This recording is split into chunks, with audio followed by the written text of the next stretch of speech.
Yang terpenting adalah justru bahan dan fungsinya. Ini kalau kalian paham ya, bahan dan fungsinya, waduh, kalian pasti belanja kosmetik langsung jerat lihat ingredient apa sih isinya. Nah pasti begitu ya kan. Apalagi kalau saudara tahu satu persatu fungsinya.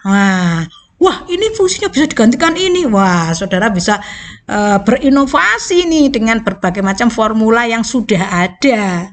Diinovasi sesuai dengan perkembangan pengetahuan saudara tentang bahan-bahan kosmetik dan fungsinya. Makin senang ya. Oke, kita mulai saja. Dasar kosmetik biasanya terdiri dari bermacam-macam bahan dasar. Bahan aktif, bahan pelengkap. Nah, apa itu? Bahan-bahan tersebut mempunyai aneka fungsi. Antara lain ada yang berfungsi sebagai pelarut, ada yang berfungsi sebagai emulsifier. Kenapa kok emulsifier? Karena nanti saudara akan kenal ada bahan yang berminyak atau non-polar, ada bahan yang polar ya seperti air itu. Bagaimana mereka campur? Nggak bisa kalau nggak ada emulsifier ya. Terus ada yang berfungsi sebagai pengawet. Nah, ada yang sebagai adhesif pelekat. Nah, terutama untuk nempel-nempelkan bedak itu. Nah, itu harus ada pelekatnya. Ya, itu di bedak-bedak yang nantinya ditempeli bedak lain. Nah, bedak tabur. Nah, berarti ada di bedak padat adhesif ini. Bahkan ada loh sekarang ini terang-terangan masa pakai lem loh di dalam aplikasi kosmetik ya. Kita pengen ketawa tapi nyatanya memang itu diperlukan ya untuk melekatkan supaya nggak gampang terlepas dari kulit atau dari permukaan kulit.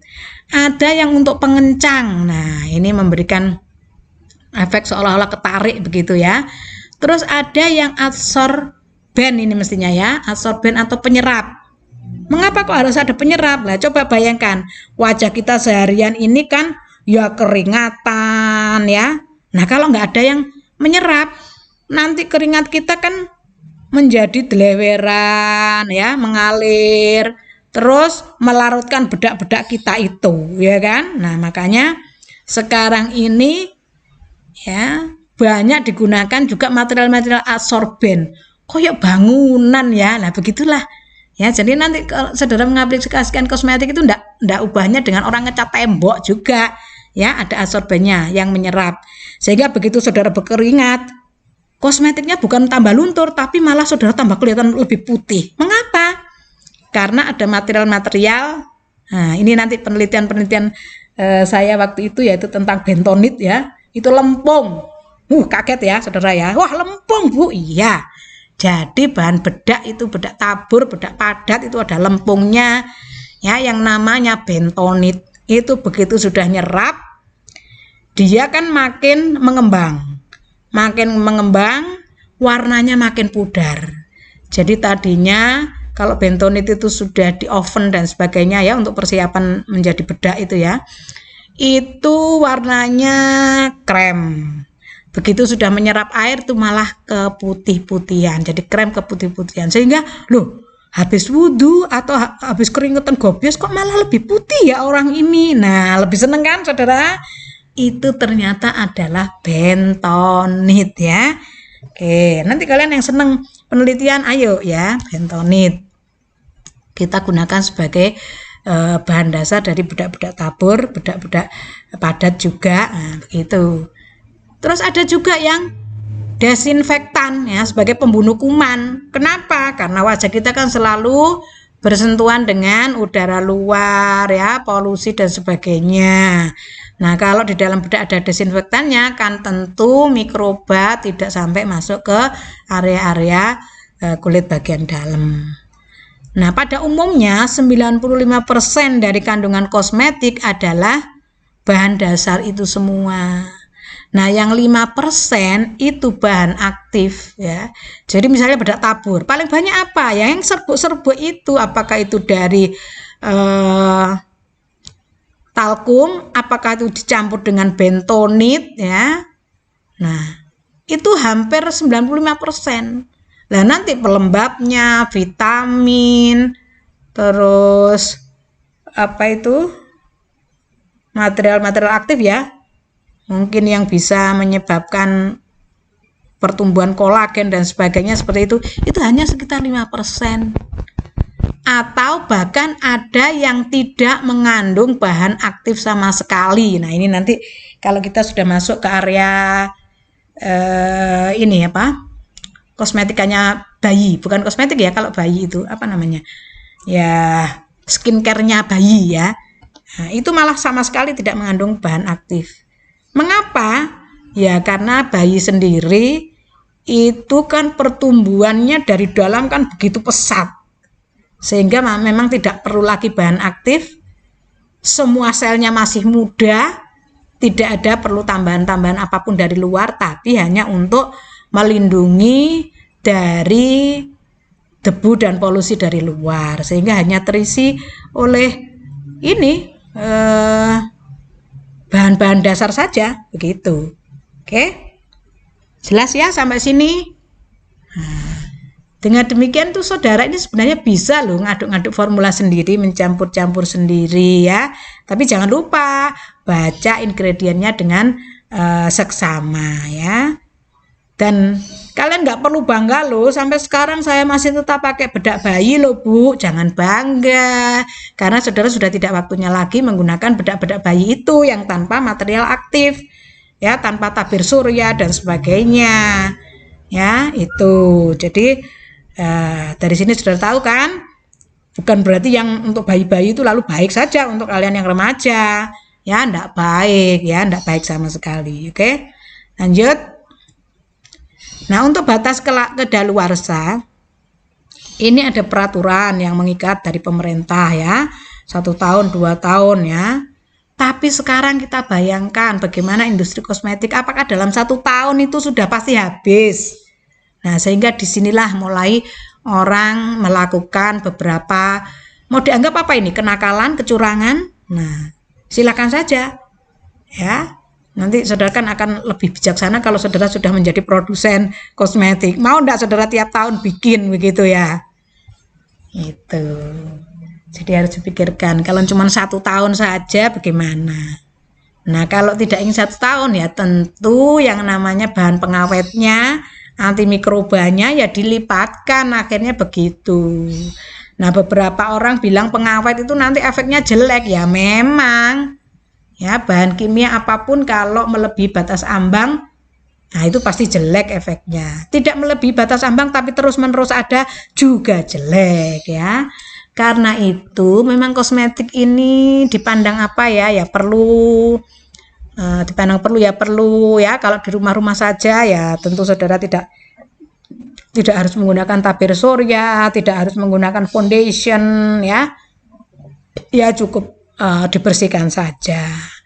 Nah, kalau mau keluar baru menggunakan, kan mau ketemu sinar matahari dan sebagainya.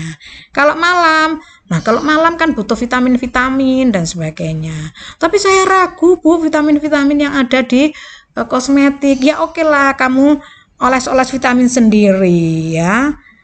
Nah, tapi kenapa kok saya oles seperti minyak zaitun? Itu kok tetap nggak meresap ya. Nanti kalian akan tahu mengapa nggak meresap ya. Lalu disiasatinya bagaimana? Dengan kosmetik yang ada, yang kamu punya, kamu tambahkan minyak zaitun ya, supaya masuk. Karena masih ada yang mendorong untuk masuk itu.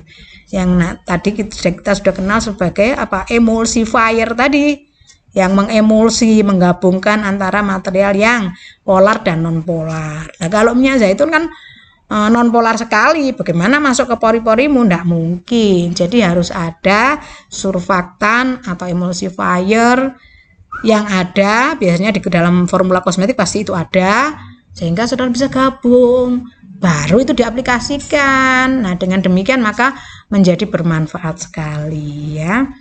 Itu. Lalu seperti perona mata, perona pipi, bedak tabur, padat. Nah, ini cuma 2 tahun, padahal kadang-kadang kita punya bedak itu sampai 5 tahun udah habis-habis, 4 tahun udah habis-habis. Nah, seperti itu. Mau dibuang sayang, ya. Tuh, pensil mata hanya 1 tahun, ya mana mungkin, ya kan? Sehingga disinilah banyak kecurangan-kecurangan ya, karena peraturannya terlalu sempit masanya. Ya, itu. Ini harusnya regulasi itu mulai ditata kembali, jangan 1 tahun. Kalau 1 tahun akhirnya banyak dilanggar begitu. Terus kosmetik bibir ya, lip gloss, moisture ya umumnya 1 tahun.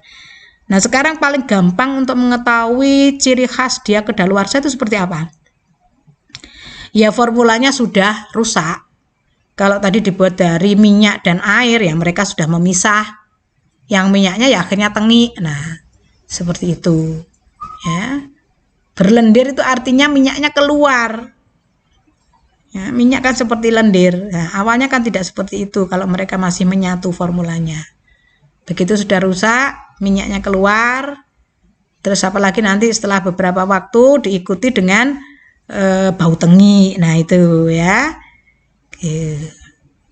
Oke. Kalian juga harus tahu loh ya. Jadi selain sebelum kedaluarsa pun kadang-kadang bedak-bedak kita atau kosmetik-kosmetik kita itu sudah tidak mengandung lagi material aktif. Kenapa? Karena kan umumnya vitamin yang dipakai untuk material aktif.